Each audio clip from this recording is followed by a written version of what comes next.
U-51 45 lives lost beneath the waves. This video is created solely for educational and documentary purposes. It contains no propaganda and is intended to preserve historical memory. U-51, a German Type 7B submarine, built at the Germania Werft shipyard in Kiel, launched in 1938, a year before the war began. When she departed on her first combat patrol, the average crew member was 22 years old. The youngest was 18. The oldest was 37. Most of them came from small towns, Bavaria, Schleswig, Saxony. Their faces are almost lost to history. Just one surviving group photo taken aboard U-51 before heading into the Atlantic. They smile, looking into the camera as if they'll be back soon. They never returned. This video is about them, about those who patrolled the Atlantic at a depth of 100 meters, about those who heard depth charges rattle against the hull, about those who sat on a lower bunk holding a photo of a wife or fiancé. We'll tell the story of U-51's 4 patrols, of the people who served on board, of the lives lost beneath the surface. U-51's design was state-of-the-art at the time. Type 6B was an improvement on the previous 6B class, with better maneuverability and endurance. The engines were MAN diesels, specially tuned to reduce noise, producing up to 3,200 horsepower on the surface. Underwater, she relied on AEG electric motors, but they could only run for a few hours. Every dive had to follow a strict plan. Power was as valuable as air. Radio signals were encrypted. The OKM, Naval High Command, forbade long transmissions. Even coordinates were encoded using daily changing keys. Enigma messages were brief, calculated, and vital. Her first patrol followed the western coast of Ireland.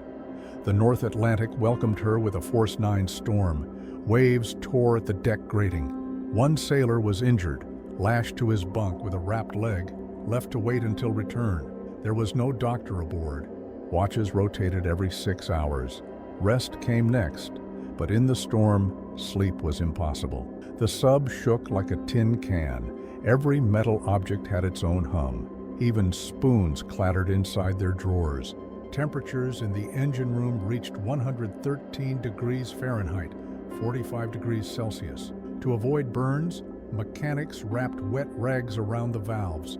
One of them, Willie Messner, served on all 4 of U-51's patrols. In a letter home, he wrote, "If only you knew how diesel smells when you breathe it."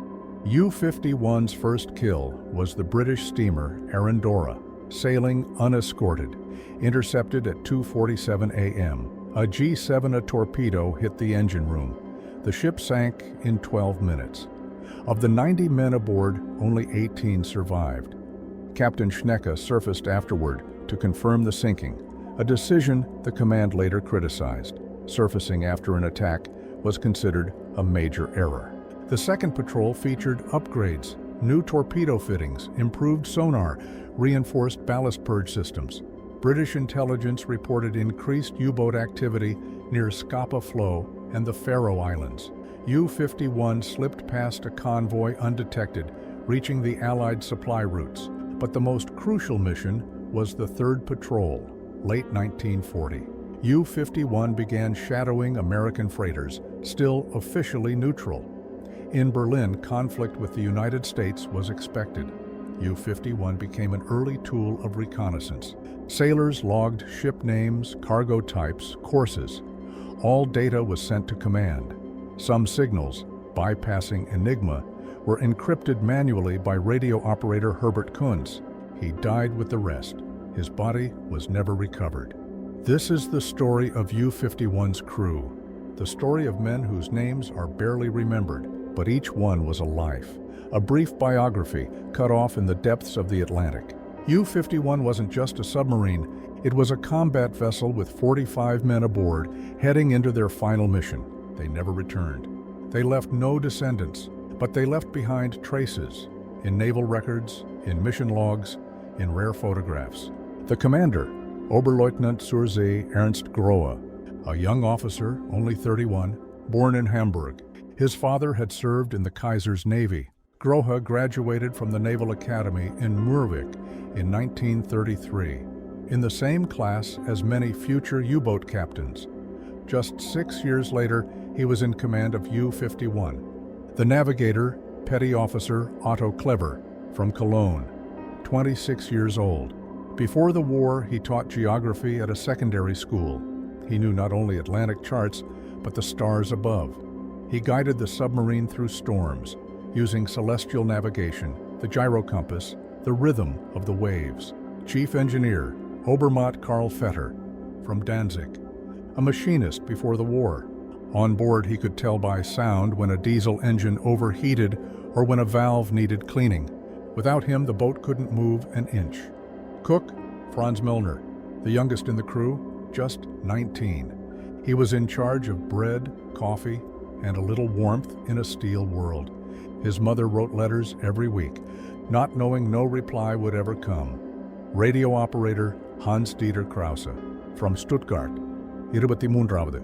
He was the first to hear incoming signals.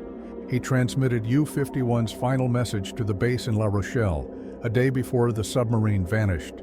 U-51 completed 4 combat patrols. She sank 9 ships, over 24,000 tons of cargo. Targets included merchantmen, armed trawlers, tankers. Her final patrol began in August 1940, and it was final for all aboard. In the Bay of Biscay, she was running submerged. The British submarine HMS Cachalot detected her. A single salvo, 2 torpedoes, 1 missed. The other struck the central hull section. The pressure hull collapsed. U-51 sank within minutes. There were no survivors. Why don't we hear more about them? Because they were just a typical crew. No medals, no myths. Yet these were the men who made the U-boat war possible. Their names are recorded in the archives. In Flensburg, at the German Naval Archive, their personal files remain. Crew lists, photographs, even letters. In one photo, shore leave at the harbor. Young faces, an accordion, someone sketching in a notebook. In another, Franz Milner preparing bread. And in another, Commander Grohe beside U-51 with the navigation log. Of 45 men, not one returned. No one received a grave. The Atlantic became their final resting place. Families were told only this: the submarine failed to report. Officially, U-51 was listed as missing for 2 weeks. Mothers wrote letters to naval commands, hospitals, the Red Cross. All replies were the same: your son is not among the survivors. But they weren't just numbers, they were lives. Young, brave, hopeful. Their memory doesn't live in textbooks, it lives in faces frozen in photos, in journal pages, in an old archive room. This video is created solely for educational and documentary purposes. It contains no ideology and does not serve propaganda. We tell history as it happened.